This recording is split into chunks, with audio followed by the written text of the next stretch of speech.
আজকে তোমাদের পড়াবো তড়িৎচুম্বকীয় আবেশ সংক্রান্ত লেঞ্জের সূত্র।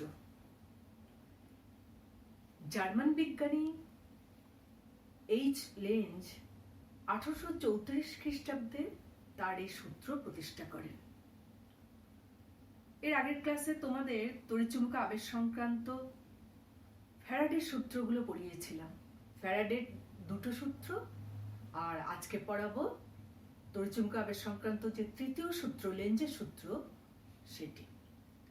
এই সূত্রে কি বলেছে?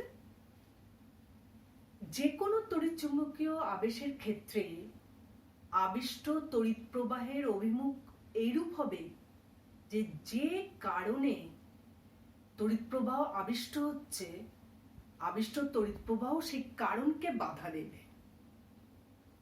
আচ্ছা, লেঞ্জের এই সূত্র বোঝার আগে তোমাদের কয়েকটা বিষয় জানতে হবে। যেমন ধরো সলিনয়েড।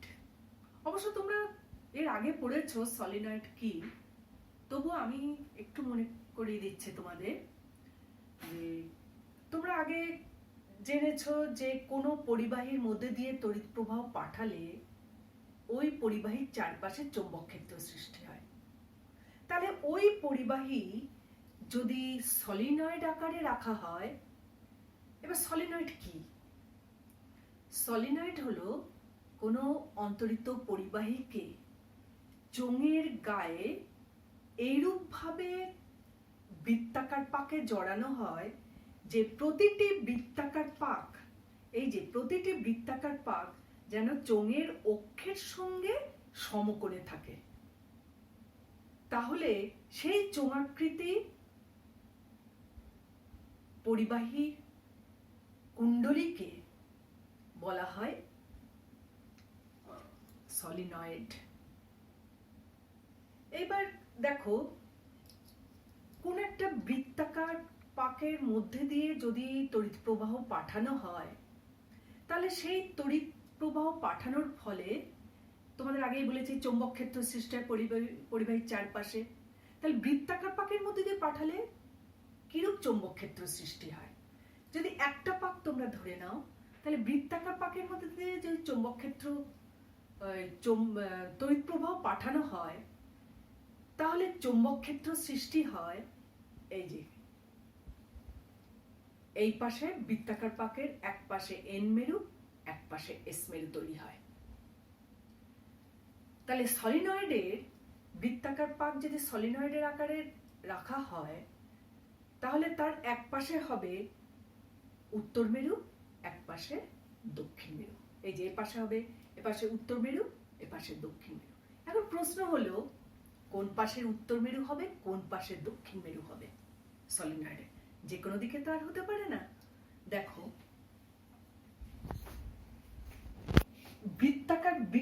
এই বৃত্তাকার পাকের দিকে তাকালে তড়িৎ প্রবাহের অভিমুখ যদি অ্যান্টি ক্লকওয়াইজ হয়, তার মানে বাঁ দিকে, দেখো এখানে তড়িৎ প্রবাহ যাচ্ছে ঘড়ির কাঁটার বিপরীত দিকে, অ্যান্টি ক্লকওয়াইজ, অর্থাৎ বামাবর্তী, যেটাকে আমরা বলি বাঁ দিকে। তাহলে সেই দিকে হবে উত্তর মেরু।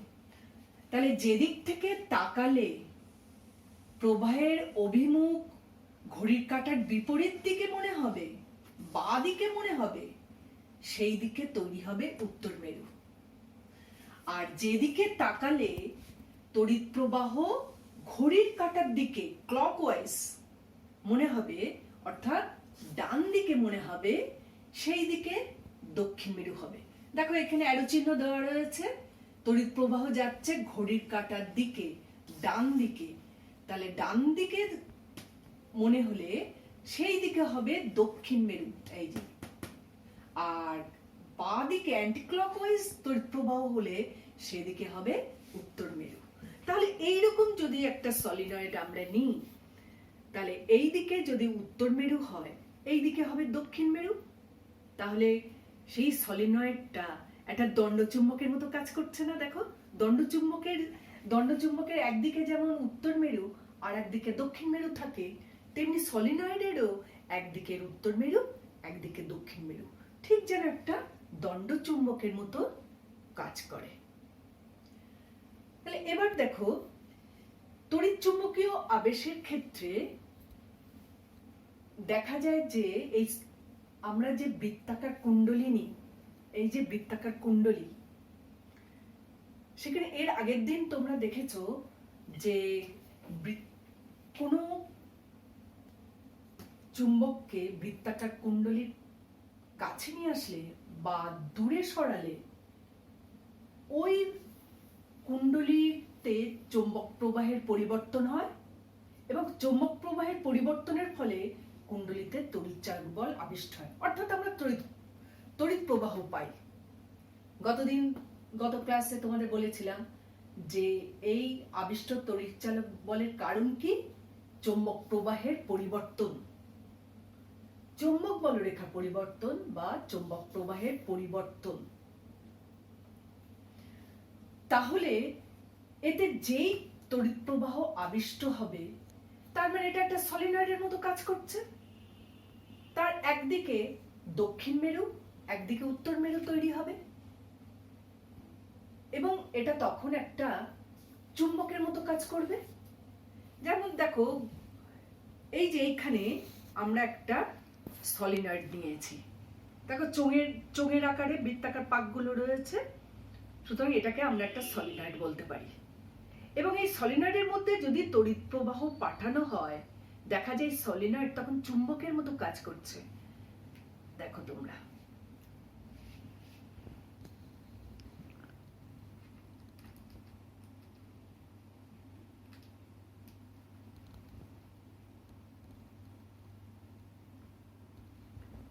দেখো দেখো চুম্বক পদার্থকে আকর্ষণ করছে। এটা একটা, এর মধ্যে দিয়ে তড়িৎ পাঠানো হয়েছে সলিনয়েডের মধ্যে, তখন দেখো এক পাশে এটা চুম্বক পদার্থকে আকর্ষণ করেছে, অর্থাৎ এটা এখন একটা চুম্বকের মতো কাজ করছে। সুতরাং দেখো,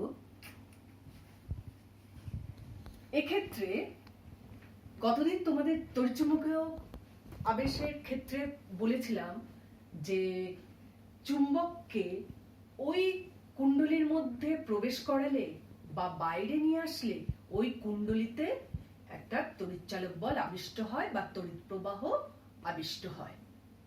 তাহলে তড়িৎ প্রবাহ, ফ্যারাডের প্রথম সূত্র থেকে আমরা জানি তড়িৎ প্রবাহ আবেশের কারণ কি? তার কারণ হচ্ছে চৌম্বক প্রবাহের পরিবর্তন। এইবার দেখো, যেই এখানে তড়িৎচালক বল আবিষ্ট হলো বা তড়িৎ প্রবাহ সৃষ্টি হলো, তখন এই তড়িৎ প্রবাহ দেখা যায় যে এটাকে একটা এইরকম বৃত্তাকার পাকের কুণ্ডলীর মতো আচরণ করছে এটা। তাহলে যেই তড়িৎ প্রবাহ যাবে, এক্ষুনি দেখালাম, যেই তড়িৎ প্রবাহ যাবে তখন এটা একটা চুম্বকের মতো কাজ করবে, অর্থাৎ এর একদিকে দক্ষিণ মেরু আর একদিকে উত্তর মেরু। এবার লেঞ্জের সূত্র থেকে আমরা কি জানতে পারি? লেঞ্জের সূত্র থেকে শক্তির সংরক্ষণ সূত্র, লেঞ্জের সূত্র ও শক্তির সংরক্ষণ সূত্র। তার মানে লেঞ্জের সূত্র শক্তি সংরক্ষণ সূত্রের বিরোধী নয়। কি করে দেখো, এটা যে শক্তি সংরক্ষণ সূত্রের বিরোধী নয়, তাহলে কিভাবে আমরা দেখাবো? দেখো এদিকে, ধরো কোন দণ্ডচুম্বকের উত্তর মেরুকে কুণ্ডলীর দিকে আনা হচ্ছে। তাহলে কুণ্ডলীর দিকে যখন আনা হচ্ছে, তাহলে এখানে তড়িৎচালক বল এইরূপ ভাবে আবিষ্ট হলো বা তড়িৎ প্রবাহের অভিমুখ এইরূপ হলো যে লেঞ্জের সূত্রে কি বলা আছে, যে আবিষ্ট তড়িৎ প্রবাহের অভিমুখ এইরূপ হবে যে কারণে তড়িৎ প্রবাহ আবিষ্ট হচ্ছে সেই কারণকে বাধা দেবে। তাহলে কি কারণে এখানে আবিষ্ট হচ্ছে? যে এই যে চুম্বক এর কাছে আসছে, চুম্বক প্রবাহের পরিবর্তন হচ্ছে, তাহলে চুম্বক কুণ্ডলীর কাছে আসার জন্য চুম্বক প্রবাহের পরিবর্তন হচ্ছে। তাহলে এমন ভাবে এখানে তড়িৎ প্রবাহের অভিমুখ এমন হবে যে এই চুম্বকের আশাকে বাধা দেবে, অর্থাৎ চৌম্বক প্রবাহের পরিবর্তনকে বাধা দেবে। চুম্বক আর এইদিকে সরে যাচ্ছে বলেই তো চৌম্বক প্রবাহের পরিবর্তন হচ্ছে। তাহলে চৌম্বক প্রবাহের পরিবর্তনকে বাধা দেবে, কেননা এই চৌম্বক প্রবাহের পরিবর্তনের জন্যই কিন্তু তড়িৎ প্রবাহ সৃষ্টি হচ্ছে। তাহলে যে কারণে তড়িৎ প্রবাহ সৃষ্টি হচ্ছে, আবিষ্ট তড়িৎ প্রবাহ সেই কারণকে বাধা দেবে। সেই কারণ বলতে চৌম্বক প্রবাহের পরিবর্তন। এবার চৌম্বক প্রবাহের পরিবর্তন কি করে হচ্ছে? এই যে চুম্বককে কাছে আনার জন্য, তাহলে কাছে আনাকে বাধা দেবে কিভাবে? কাছে আনাকে বাধা দেবে, তাহলে একটা চুম্বককে বাধা কখন দেবে? তার মানে চুম্বককে বিকর্ষণ করবে। আচ্ছা বলো তো, কোন চুম্বককে কখন বিকর্ষণ করে? চুম্বকের সমমেরু, তোমরা সবাই জানো চুম্বকের সমমেরু পরস্পরকে বিকর্ষণ করে। তাহলে এখানে এর আশাকে বাধা দেবে। তাহলে আবিষ্ট তড়িৎ প্রবাহের অভিমুখ এমন হবে যে এর আশাকে বাধা দিতে গেলে এই চুম্বককে বিকর্ষণ করবে। বিকর্ষণ করবে মানে এই এন মেরু তৈরি হবে, তাহলে সমমেরু বিকর্ষণ করবে। তাহলে তড়িৎ প্রবাহের অভিমুখ দেখো কোন দিকে, এটা দেখো বাঁ দিকে, অ্যান্টি ক্লকওয়াইজ। এখানে তড়িৎ প্রবাহের অভিমুখ এমন হবে, তারপরে কোন দিকে হচ্ছে? তাহলে তড়িৎ প্রবাহের অভিমুখ বাঁ দিকে হতে হবে, অ্যান্টি ক্লকওয়াইজ। বাঁ দিকে হলে উত্তর মেরু তৈরি হবে, আর উত্তর মেরু তৈরি হলে সে সমমেরুকে বিকর্ষণ করবে, অর্থাৎ সে কাছে আসতে দেবে না, অর্থাৎ চৌম্বক প্রবাহের পরিবর্তনকে বাধা দেবে।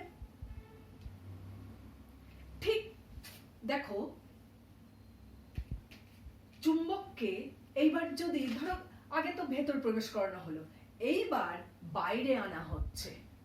এবার তোমাদের বলেছি ভেতরে প্রবেশ করা হোক বা বাইরে আনা হোক, উভয় ক্ষেত্রেই তড়িৎচালক বল আবিষ্ট হবে, কেননা উভয় ক্ষেত্রে এই চৌম্বক প্রবাহের পরিবর্তন হচ্ছে।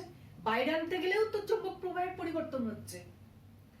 তাহলে চৌম্বক প্রবাহের পরিবর্তনকে বাধা দেবে, অর্থাৎ এই চুম্বককে বাইরে যেতে বাধা দেবে। কি করে বাধা দেবে? তার মানে এই চুম্বককে আকর্ষণ করবে। তাহলে চুম্বকের এটা কোন মেরু? এন মেরু। তাহলে এন মেরুকে যদি আকর্ষণ করবে কে? তোমরা সবাই জানো যে সমমেরু যেমন বিকর্ষণ করে, বিষমমেরু কি করে? আকর্ষণ করে। তাহলে প্রথম ক্ষেত্রে সমমেরু তৈরি হয়েছিল, ফলে এর আশাকে বাধা দিচ্ছিল, বিকর্ষণ করছিল। আর দ্বিতীয় ক্ষেত্রে ঠিক তার বিপরীত ঘটনা ঘটছে। দ্বিতীয় ক্ষেত্রে কি হচ্ছে?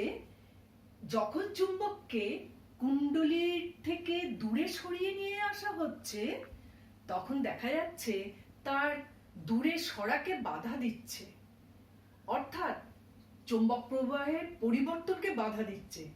চৌম্বক প্রবাহের পরিবর্তন হচ্ছে কেন? দূরে সরে যাওয়ার জন্য। তাহলে চৌম্বক প্রবাহকে বাধা দেবে, তার মানে চুম্বককে দূরে সরে আসতে বাধা দেবে, সে কাছে টানবে, তাহলে আকর্ষণ করবে। তাহলে বিষমমেরু আকর্ষণ করে, তাহলে তড়িৎ প্রবাহের অভিমুখ এমন হবে যে এর বিপরীত মেরু তৈরি হবে। তাহলে এখানে দেখো তো যে তড়িৎ প্রবাহের অভিমুখ কোন দিকে হলে নর্থের বিপরীত মেরু অর্থাৎ সাউথ তৈরি হবে। দেখো তো, ক্লকওয়াইজ যদি তড়িৎ প্রবাহের অভিমুখ হয়, দেখো ঘড়ির কাঁটার দিকে, তাহলে সেই দিকে হবে দক্ষিণ মেরু। তাহলে এখানে তড়িৎ প্রবাহের অভিমুখ কোন দিকে হবে? এই যে ক্লকওয়াইজ হলেই এইদিকে সাউথ পোল হবে, দক্ষিণ মেরু। যেই দক্ষিণ মেরু তৈরি হবে, তাহলে বিপরীত মেরু পরস্পরকে আকর্ষণ করবে। তাহলে যে কারণে তড়িৎ প্রবাহ সৃষ্টি হলো, এবার তড়িৎ প্রবাহ সেই কারণকে বাধা দিচ্ছে। সেই কারণ মানে চৌম্বক প্রবাহের পরিবর্তন। পরিবর্তন কেন হচ্ছে? এই যে দূরে সরে আসছে, তাহলে দূরে সরাকে বাধা দেবে, অর্থাৎ উত্তর মেরু দূরে সরে যাচ্ছিল, উত্তর মেরুকে আকর্ষণ করবে, অর্থাৎ সাউথ পোল অর্থাৎ দক্ষিণ মেরু তৈরি হবে। এইবার এই আকর্ষণে যদি আমরা চৌম্বক প্রবাহের পরিবর্তন রাখতে চাই তাহলে কি করতে হবে? একে দূরে সরে আনতে হবে। দূরে সরিয়ে আনতে হলে এই যে আকর্ষণ বলের বিরুদ্ধে কার্য করতে হবে। এখানে এই যে সলিনয়েড তৈরি হলো, সলিনয়েডের দক্ষিণ মেরু একে আকর্ষণ করছে, বাধা দিচ্ছে দূরে সরে আসাকে, কিন্তু সেই বাধার বিরুদ্ধে কার্য করে দূরে আনা হচ্ছে, অর্থাৎ চৌম্বক প্রবাহে পরিবর্তন করা হচ্ছে দূরে দূরে সরিয়ে এনে।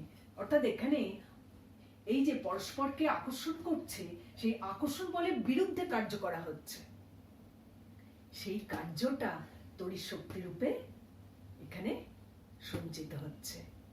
এখানেও দেখো, এখানে কাছে আসতে বাধা দিচ্ছে, সমমেরু বিকর্ষণ করছে, কাছে আসতে বাধা দিচ্ছে। সেই কাছে আসার বাধাকে, এই বিরুদ্ধ বলের বিরুদ্ধে কার্য করতে হচ্ছে। আমরা কি হচ্ছে, সেই বলের বিরুদ্ধে কার্য করছে। এই চুম্বককে এর কাছে আনা মানে সেই এই যে বিকর্ষণ বল, সেই বিকর্ষণ বলের বিরুদ্ধে কার্য করা হচ্ছে। তাহলে সেই কার্য এখানে তড়িৎ শক্তি রূপে সঞ্চিত হচ্ছে।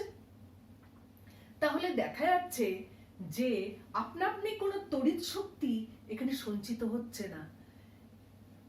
শক্তি সংরক্ষণ সূত্রে কি বলা হচ্ছে?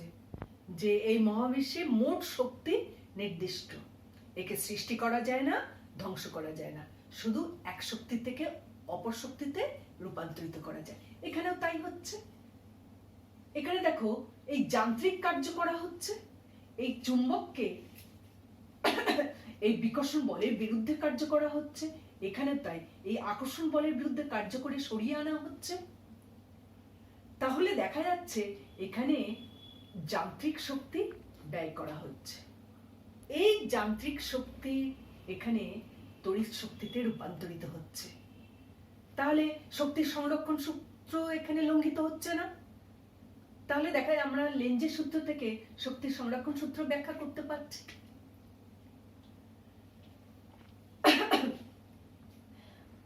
আবার দেখো, যেহেতু এখানে একটা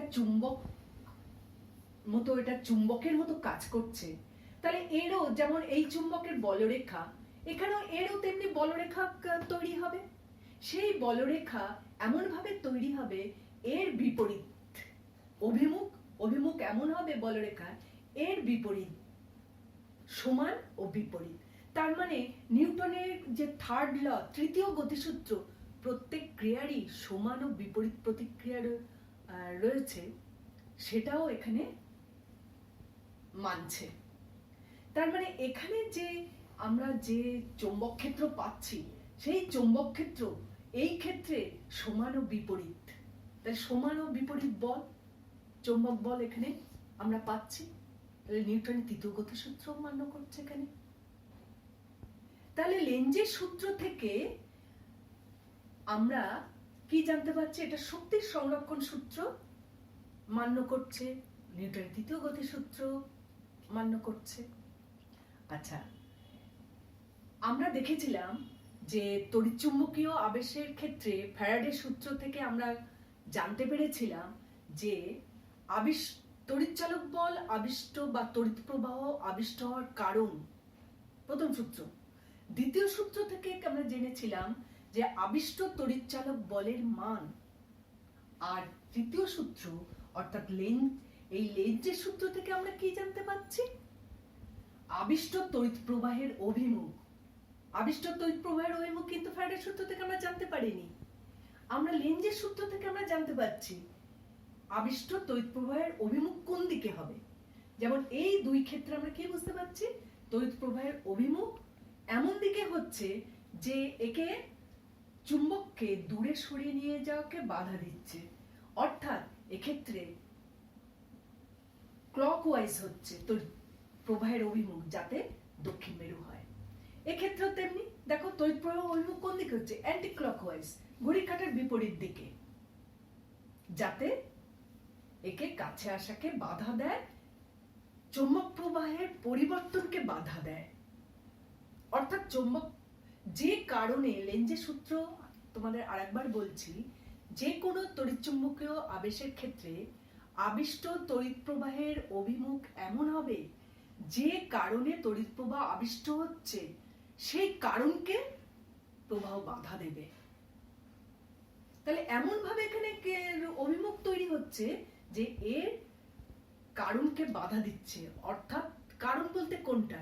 চৌম্বক প্রবাহের পরিবর্তন, সেই কারণকে বাধা দিচ্ছে। এটাই হচ্ছে লেঞ্জের সূত্র।